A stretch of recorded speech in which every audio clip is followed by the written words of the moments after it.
did not be able to identify till when we informed the head personnel they should come and check what happened. Through their investigation now, it was found out that it's meningitis that affected. Kano State also follows suit with sensitizing the people about the outbreak of meningitis due to the extreme heat wave. 20 suspected cases of meningitis have so far been recorded, while 4 cases have been confirmed in the state, and that's according to the Commissioner for Health. To contain the spread of these diseases, Kano State government has put in place the following measures. The state government has approved 90 million naira to enable Ministry of Health to mount aggressive response to combat these diseases. Surveillance at all levels of healthcare delivery have been strengthened and intensified, and we have also reactivated the rapid response team that will respond to reported cases of meningitis and Lassa fever. We have procured anti-position drugs and other vital consumables in our major health facilities, and we have sensitized our healthcare workers on CSM and Lassa fever, especially on case definition and prompt treatment of these conditions. I therefore call on all of us to ensure that we sleep in well-ventilated rooms, avoid overcrowding, especially at night, vomiting, diarrhea, facial swelling, and bleeding from the nose, eyes, and other body orifices should be promptly referred to the nearest health facility for appropriate medical attention. Dr. Mary Stephen is the coordinator of Health, Security and Emergency for the World Health Organization in Nigeria. She throws more light on the meningitis outbreak. Yeah, first of all, one thing we need to understand is that there are different causes of meningitis. So viral, bacterial, fungi, but right now we are dealing with bacterial meningitis. And even for bacterial meningitis, you have different bacteria that could cause meningitis. Neisseria meningitidis, which is the commonest, what we are currently dealing with, is one of the causes of bacterial meningitis. You have Streptococcus, Haemophilus influenza. They are all bacteria that can cause meningitis. And talking about the Neisseria meningitidis itself, there are about 5 different serotypes. You have A, B, C, W, X, and Y. So, in Nigeria, we have done campaign nationwide. The government has, facilitated campaign nationwide against Neisseria meningitidis serotype A, which is the commonest cause of outbreak in sub-Saharan Africa. And so that campaign was phased from 2011 to 2014. And since then, we've not really had any outbreak due to Neisseria meningitidis type A. Currently, we are having the outbreak we are having is due to Neisseria meningitidis type C. And it's usually known globally that where you eliminate Neisseria meningitidis type A, the likelihood of other serotypes coming up is very high.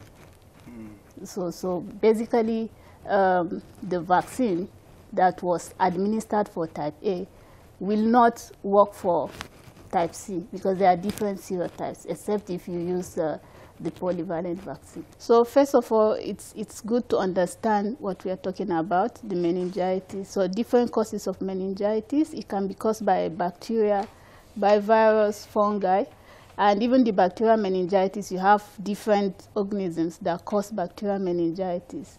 So Neisseria meningitidis is the commonest cause of outbreak for bacterial meningitis.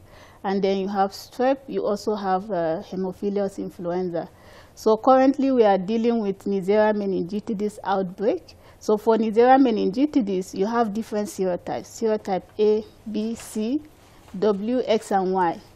So in Nigeria, we have had preventive campaign nationwide that was phased over 4 years, from 2011 to 2014, which was basically about Neisseria meningitidis type A, the commonest cause of outbreak in sub-Saharan Africa.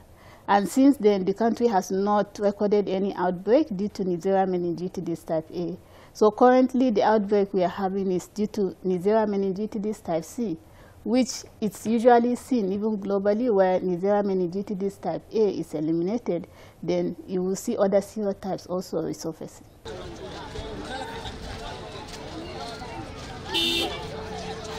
Dr. Stephen responds to the level of emergency capacity in the country to contain disease outbreaks, particularly with reference to the high number of deaths recorded in the current meningitis outbreak in some northern states. Well, in Africa, I think I will not use the word prevention, I will use the word preparedness.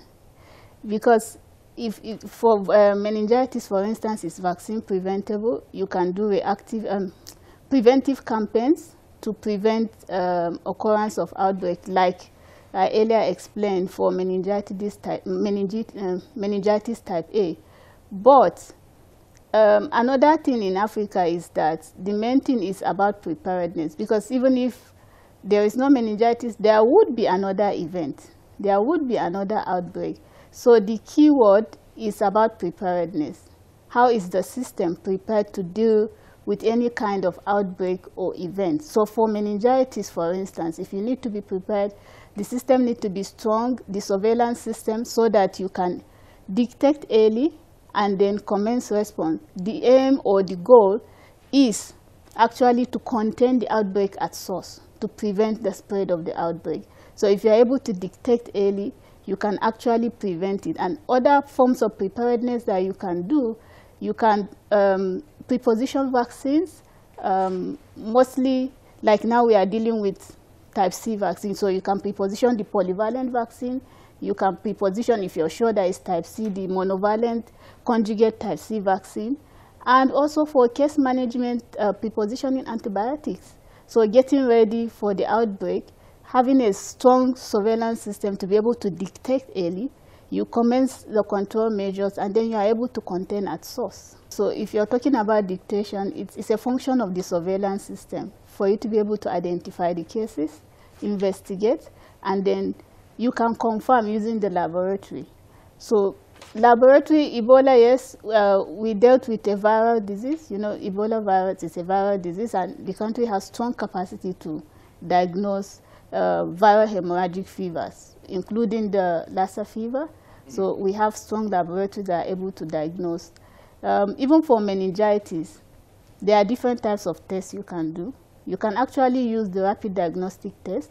It gives you an idea of what currently you're dealing with, and you know the kind of serotype you are also dealing with. Then, for you to confirm, then you have to do a culture or you do a PCR.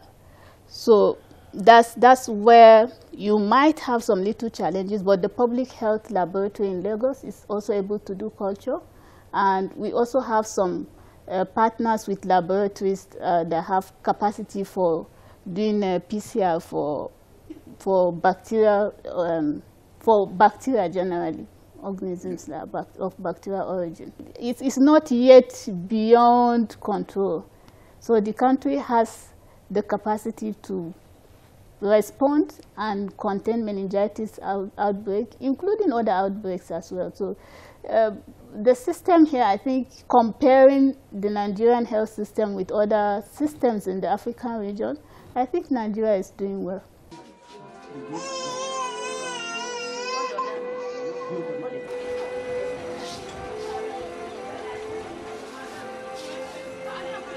The deadly disease may have created some amount of fear on individuals, especially in the northern part of the country. But Dr. Stephen assures a victory over meningitis. Sure, we can win the battle against meningitis. And there is already a very good lesson learned from meningitis serotype A. It has been causing serious outbreaks in Nigeria, but following the preventive campaign that took place nationwide, we've not recorded, like I mentioned earlier, any outbreak of meningitis type A. So yes, we can win the battle against meningitis. So now that we know we are dealing predominantly with meningitis type C, then another thing to do is to look at the possibility also. But there are other logistics issues with availability of vaccine, global stock of the vaccine availability. But yes, we can actually prevent or get prepared for meningitis. The battle can be won.